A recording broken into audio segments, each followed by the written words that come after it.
लिख रहा हूँ मैं अनजान जिसका कल आगाह आएगा। मेरे लहू का हर एक कतरा इनकलाब लाएगा। मैं रहूँ या ना रहूँ पर मेरा ये वादा है तुमसे कि मेरे बाद मरने वालों पर सैलाब आएगा। माરું નામ ભગતસિંહ છે। હું એક ભારતીય સ્વાતંત્ર્ય સેનાની છું। મને શહીદ વીર ભગતસિંહ તરીકે પણ ઓળખવામાં આવે છે।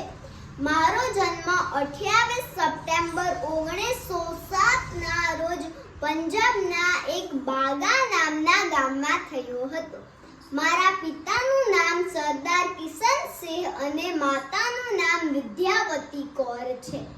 હું મારા દેશ ભારતને ખૂબ પ્રેમ કરું છું। 23 માર્ચ 1931ની સાંજે મને રાજગુરુને અને સુખદેવને ફાંસી આપવામાં આવી હતી। સ્વતંત્રતા આપનો જન્મસિદ્ધ અધિકાર છે।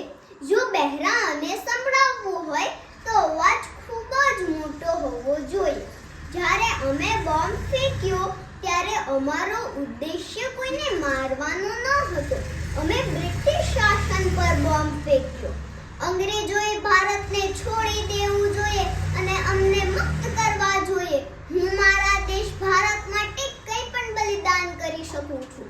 તેઓ મને મારી શકે છે પરંતુ મારા વિચારોને મારી શકતા નથી। તેઓ મારા શરીરને કચરી શકે છે પરંતુ મારી